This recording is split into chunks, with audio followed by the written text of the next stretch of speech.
వారు యుద్ధాలు రెడీ వచ్చిన లారీలు వాళ్ళు. కానీ దేవుడు ఎంత గొప్పవాడంటే బోర్లో పడిన కారు 3 పంచులు పెట్టి బోర్లో పడిన కారులో వచ్చి నేను నా కుటుంబం నలుగురు మా 2 పిల్లలు నా భార్య డోర్లు తీసుకొని బయటకు వచ్చి దేవుడు నామాన్ని అది నడి రాత్రి 1:30 గంట ప్రాంతంలో అర్ధరాత్రి అక్కడే రోడ్డు మీదనే దేవుని కొరకు నేను నా పిల్లలు నా భార్య నలుగురు కూడా మమ్మల్ని మేము పునరంకితం చేస్తున్నాం. నడి రోడ్డు మీదనే అందరూ చూస్తున్నారు. అంబులెన్స్ ఫోన్ చేసి అంబులెన్స్ వచ్చిందప్పటికి గాయాలేమో ఏమన్నా అయిందేమో అని. కానీ ఏమి కాకుండా ఎక్కడే మేము నిర్మాణం చేసుకున్నాం. ఏమంటే ఆ 2 రోజుల తర్వాత అక్కడి నుంచి ఇక్కడికి వచ్చిన తర్వాత డేవిడ్ బ్రదర్కి అలాగే నేను మందిరంలో నేను పాల్గొని తీసుకుంటాను, నేను వస్తాను, నేను నాకు ఏదో పని చెప్పినా నేను చేస్తానని చెప్పి నా సేవ జీవితాన్ని ఇక్కడ మొదలుపెట్టాను. ఒకవేళ ఇక్కడ కూర్చున్న మనలో ఎవరైనా కూడా అటువంటి పరిస్థితుల్లో మందిరానికి వస్తేనే పోతుంది అనే పరిస్థితుల్లో ఉంటున్నామేమో పరీక్షించుకోవాలి. దేవుని ఇంటి మీద శ్రద్ధ కలిగి దావీదు మహారాజు అత్యధికంగా ఆయన ఆశీర్వదింపబడినాడు. దేవుని ఇంటి మీద శ్రద్ధ కలిగి చూపించిన వారు ఎవరిని కూడా దేవుడు అలక్ష్యం చేయలేదు. దేవుని ఇంటి మీద శ్రద్ధ చూపించిన వారిని అంచెలంచెలుగా దేవుడు ఉన్నతమైన స్థానాల్లో కూర్చోబెట్టిన వాడుగా ఉంటున్నాడు.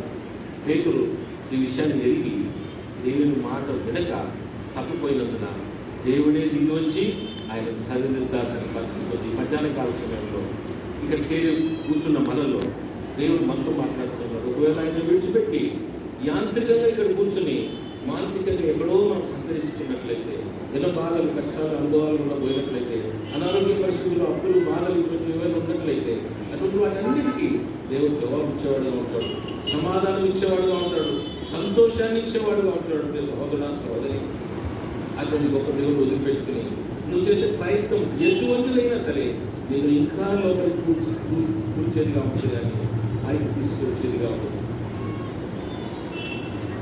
చూడండి, దయచేసి చూద్దాము. చూడండి,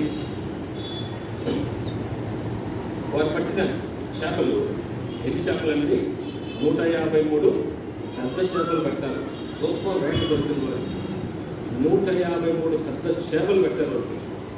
లూకాసువార్త 5వ అధ్యాయంలో పేతురును దేవుడు మొట్టమొదటి సంధించినప్పుడు పేతురుతో దేవుడి మీద మొట్టమొదటి ఎన్కౌంటర్లో పేతురును ఆయన సంధించినాడు, సేవ కొరకు ఆయన పిలిచినాడు. అటువంటి సందర్భంలో పేతురుకు రాత్రంతా కూడా ఎలాంటి చేపలు పట్టినప్పుడు ఆయన వచ్చి లోతుకు పోయి అక్కడే లోపలికి పోయి లోతు తీయండి వలలు ఏంటంటే విస్తారంగా చేపలు పడినాయి. 2 దోణల నిండా చేపలు పడినాయి. వలలు లాగేటప్పుడు వలలు కూడా గిట్లిపోయే పరిస్థితి వచ్చిందంట. అటువంటి భయంకరమైన పరిస్థితి. కానీ ఇక్కడ చూస్తేనేమో 153 పెద్ద చేపలు దొరికినాయి. వలలైతే దిగిపోలే. ఇక్కడ దేవుడున్నాడు.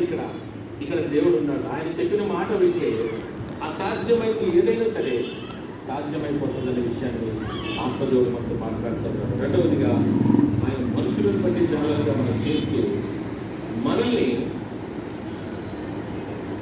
ఏ రకంగా ఆయన మనుషులను బట్టి జాగ్రత్తగా చేస్తున్నాడంటే, సహజంగా చేపలు పట్టేవారు పోయినప్పుడు వారు చేపలు పట్టినప్పుడు చేపలు సజీవంగా ఉంటాయి, అవి దరికి వచ్చినప్పుడు చనిపోతాయి. కానీ మనుషులను బట్టే జాగ్రత్తగా ఉంటున్న దేవుని శిష్యులు మనమైనా సరే ఎవరైనా సరే వారు పోయినప్పుడు లోకంలో చచ్చిపోయిన చేపలు తీసుకొస్తారు. ఆత్మీయంగా చచ్చిపోయిన ఆత్మలను తీసుకోవాలి. ఆత్మీయంగా చనిపోయిన ఆత్మల దగ్గరికి పోయి వారితో మాట్లాడి యేసుక్రీస్తు ప్రభు దగ్గరికి తీసుకొచ్చినట్లయితే దేవాది దేవుడు వాటిని ఏం చేస్తారంటే తిరిగా జీవం పోస్తారు. వాటిలో జీవం పోస్తారు. ఆత్మీయ నేత్రాలతో మనం చూస్తే ఇది ఎంత సత్యమో మనకు అర్థమైపోతుంది. మన దేవుడు చాలా అద్భుత కార్యాలు చేసే దేవుడు. పేతురు జీవితాన్ని మార్చినాడు. ఆయన పేతురు జీవితాన్ని ఎంతో మార్చాడు. చూద్దాం దయచేసి. రెండవదిగా మనము మంద కాపర్లను ఆయనకు ప్రేమించాలి. చేపలు పట్టి జాలలో అయిన మనము ఆయనకు లోబడాలని మొదలు చూశాను.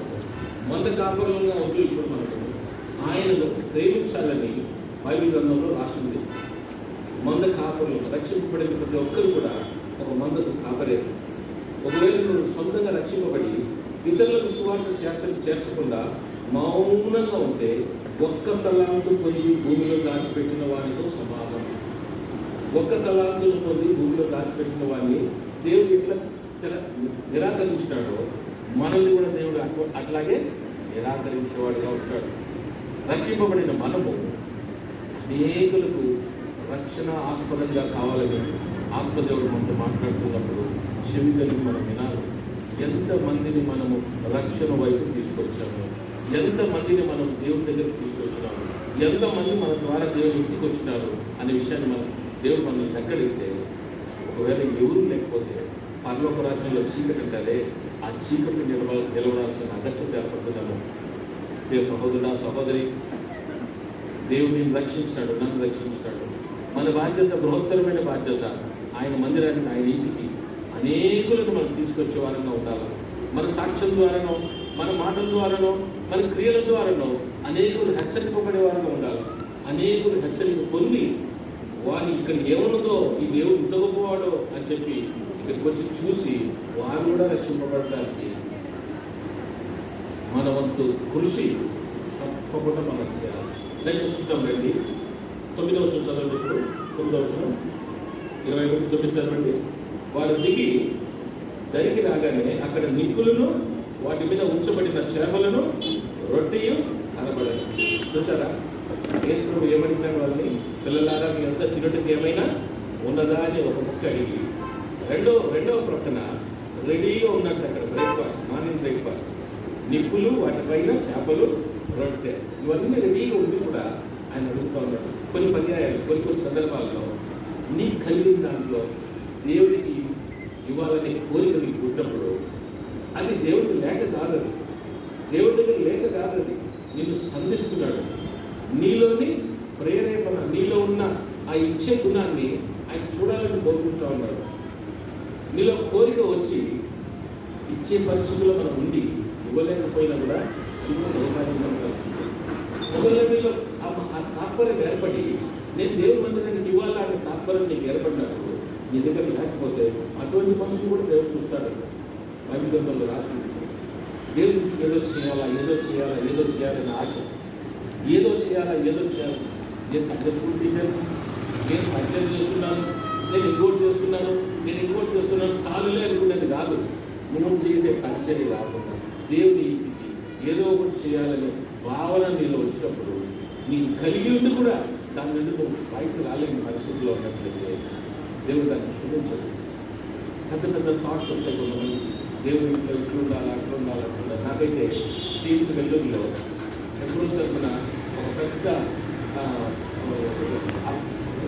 ఏంటంటే అది క్వార్టర్స్ లాగా ఏదైనా కడితే దైవజనులు ఎవరైనా ఇక్కడ పోయిన అక్కడ ఉండడానికి ఎంత ఆనందంగా ఉంటుందని అని అనిపిస్తుంది. నాకు లేదు, సాహసం లేదు, కానీ నాకు కోరికలు అయితే అక్కడ ఉన్నాయి. ఇటువంటి నైజం మనలో ఉన్నదంటే దేవుడు వాటిని చూస్తూ ఉంటాడు. మన నైజాన్ని చూస్తాడు, ఆయన ఇచ్చే గుణాన్ని చూస్తాడు. సహోదరా సహోదరి, దేవుని ఇంట్లో అక్కర్ల అవసరతల్లో ఎంతవరకు మనము మన సహాయం, మన యొక్క బాధ్యతను నిర్వర్తిస్తున్నాం. దేవుని ఇల్లు అయితే నీకు కావాలా? దేవుని ఇంట్లో దైవజనులు నీకోసం ప్రార్థన చేయాలా? నిరంతరం ప్రార్థన చేయాలి. కానీ దేవుని ఇంటి కార్యముల కొరకైన ఆసక్తి ఒకవేళ లేకుండా పోయినట్లయితే ఈ క్షణం, ఈ మధ్యాహ్న కాల సమయంలో ఆత్మదేవుడు నీతో మాట్లాడుతూ ఉన్నాడు, మాతో మాట్లాడుతున్నాడు. దేవుని ఇంట్లో ఉన్న అవసరతలను దృష్టిని సాధించాలని దేవుడు మనతో మాట్లాడుతూ ఉన్నాడు. ఇక్కడ చూసినట్లయితే నిప్పులు, రొట్టె చేపలు ఉన్నాయి. ఇక్కడ పేతురు గారు ఉన్నారు. ఇంకా ఆయన వచ్చి చూస్తానే మొట్టమొదట షాక్ అయిపోయినాడు. చేపలు తీసుకురమ్మని అడిగిన, చేపలు తీసుకొస్తేనే ఆల్రెడీ ఇక్కడ బ్రేక్ఫాస్ట్ రెడీగా ఉంది. ఏంటి అని బాగా దాన్ని చూసినట్లయితే ఆయన జీవితం అక్కడ కనపడతా ఉంది. పేతురు యొక్క జీవితమే అక్కడ కనపడతా ఉంది. యేసుక్రీస్తు ప్రభు ఆయన 3.5 సంవత్సరాల కాలంలో శరీరంలో ఉన్నప్పుడు శిష్యులతో ఆయన పోయినప్పుడు 5,000 మందికి ఏ విధంగా 5 రొట్టెలు 2 చేపలు పంచినాడో ప్రత్యక్ష సాక్షి పేతురు గారు. ఆయన ఆ సందర్భాన్ని జ్ఞాపకం చేసుకుని ప్రభువా నిజంగా నేను అపవిత్రుడు నన్ను జ్ఞాపకం చేసుకున్నాను. రెండవది, నిప్పులు చూసేటప్పుడు ఆయన భయం వేసింది. నిప్పులు చూసేటప్పటికి నేను ఆయన ఎరుగనని ముమ్మారు పలికినది పేతురు. ఆ నిప్పుల దగ్గర చలి కాచుకున్నప్పుడే ఆయన పలికినాడు ఆ మాట. ముమ్మారు కూడా యేసు ప్రభును యూదులు రోమియోలు పట్టుకుని ఆయనను ట్రయల్ రూమ్లోకి తీసుకుపోయినప్పుడు అర్ధరాత్రి పూట్ల ఆయన మీద నేరారోపణ చేసి ఆయన విచారణ మొదలుపెట్టినప్పుడు బయట చలి కాల్చుకుంటూ ఆయన కూర్చుని 3 మార్లు ఆయనను నేను ఎరగనని ఆయన పొందినాడు.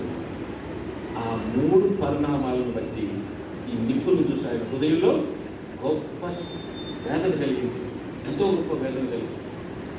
ఎదురుగా రొట్టెలు చేపలు ఉన్నాయి. ఈ రొట్టెలు చేపలే 5,000 మందికి పంచింది ఈయనే. మరి నన్ను నమ్మకుండా పోయానే నేను, ఈయనను కాదన్నానే నేను, ఈయనను అమ్మేశానే నేను నడి బజార్లో ఈయన ఎవరో నాకు తెలియదని చెప్పి ముమ్మారు పొంగినానే అని చెప్పి గుండెలు బద్దలు కొట్టుకున్నాడు.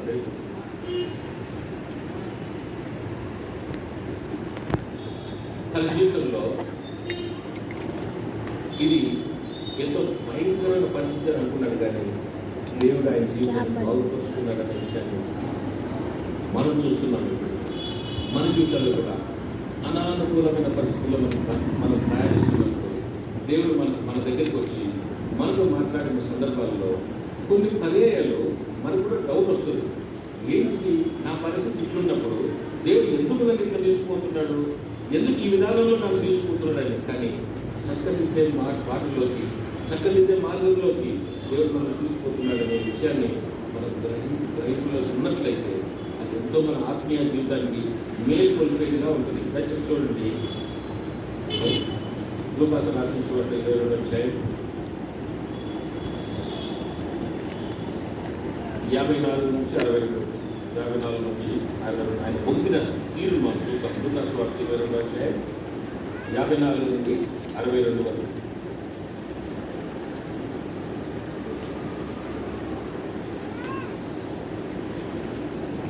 వారు ఆయనను పట్టి ఈడ్చుకొని పోయి ప్రధాన యాజకుని ఇంటిలోనికి తీసుకొని పోయి పేతురు దూరముగా వారి వెనుక వచ్చుచుండెను.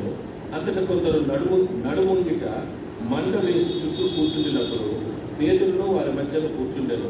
అప్పుడు ఒక చిన్నది ఆ మంట వెలుగులో అతను కూర్చుండటం చూసి అతని పేరు చూసి వీడును అతనితో కూడా ఉండనని చెప్పాను.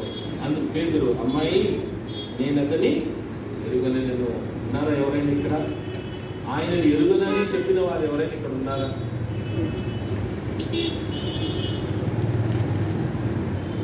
ఎంత దైన్యమైన పరిస్థితి అది.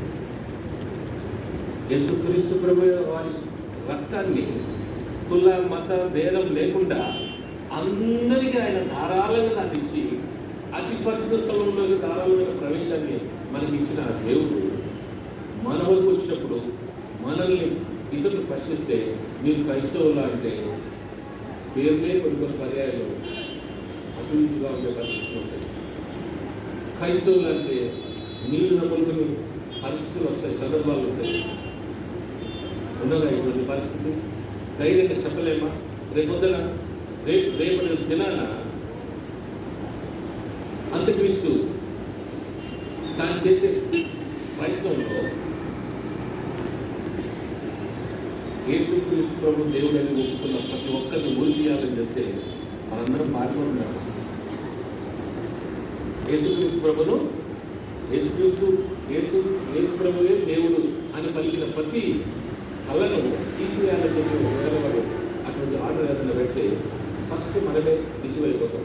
మొట్టమొదటి మనమే చెప్తాం, ఆయన ఎవరో మాకు తెలియదు. పేతురు పలికి మాటలు మనం కూడా పలకొచ్చు. ఇదివరకు కూడా నేను చెప్పినా అనుకుంటా, మా ఆఫీస్లో ఒకతను ఉన్నాడు. ఆయనకు యెహోవా దేవుడు, యేసు ప్రభు దేవుడు కాదని అంటాడు. ఎంతో వాదోపవాదాల మధ్య ఒక దినాన నాతో చేరిన ఆఫీస్లో చేరిన మొదటి 2వ రోజులోనే ఆయన 2 రోజులు ప్రయత్నం చేశాను నాకు ఏదో చెప్పడానికి. నేను చెప్తా వచ్చిన, ఇంకా నాకు చెప్పొద్దు, యేసు ప్రభువే దేవుడు అని ఎవరైనా చెప్పు, లేకపోతే చెప్పకూడదు అని అన్నప్పుడు నడి రోడ్డు మీదకి వచ్చి నా శిరస్సు మీద చేయించుకుంటాను. కానీ నేను ఆ మాట పలుకున్నాను, నువ్వు ఎట్లా పలుకుతున్నావు, ఎంత ధైర్యంగా పలుకుతున్నావు, ఆయన దేవుడు కాదని ఎంతో గట్టిగా మాట్లాడలేదు. దాని తర్వాత అన్ని దూరం పెట్టేసుకుంటాను. ఇటువంటి సందర్భాల్లో మన జీవితంలో వచ్చినప్పుడు ధైర్యంగా ఎదుర్కొనే ఆ ధైర్యం మనకున్నదా? రెండో పరిణామం చూద్దాం. రెండో సందర్భం, పేతురు అమ్మాయి నేను అతన్ని ఎరుగునని మరికొంతసేపటికి మరి ఒకడు అతను చూచి నీవును వారిలో ఒకడు అనగా పేతురు పోయి నేను కాదనను. ఇంచుమించు ఒక గడియ తరువాత మరి ఒకడు నిజముగా వీడును అతనితో కూడా ఉండెను. వీడు గలిలయుడని దృఢముగా చెప్పాను. అందుకు పేతురు పోయి నీవు చెప్పున్నది నాకు తెలియదనను. అతను ఇంకా మాట్లాడుతుండగా వెంటనే కోడి ప్రభు చెప్పినట్లు కోడి కూర్చుంది. మన జీవితాల్లో కోడి కూయడం లేదు. మన హృదయాలలో స్పందన లేదు. ఎన్నో పర్యాయాలు కోడి కూర్చుంటుంది, ఎన్నో పర్యాయాలు కోడి కూర్చుంటుంది. వాక్యం అనే కోడి అనేక పర్యాయాలు మన జీవితం మీద అది వచ్చినప్పుడు స్మరణ లేకుండా యాత్రను కొనసాగిస్తున్నామేమో. పేతురు తన జీవితాన్ని మార్చుకుంటూ వచ్చినాడు. చూడండి, పేతురు తన జీవితాన్ని మార్చుకుంటూ వచ్చినాడు. ఆయన యేసుక్రీస్తు ప్రభువుని గురించి సాక్ష్యం కూడా ఇచ్చినాడు. యోహాను సువార్త 6వ అధ్యాయం 66వ వచనంలో ఆయన ఇచ్చిన సాక్ష్యం. యోహాను సువార్త 6వ అధ్యాయం 66వ వచనం. యోహాను సువార్త 6వ అధ్యాయం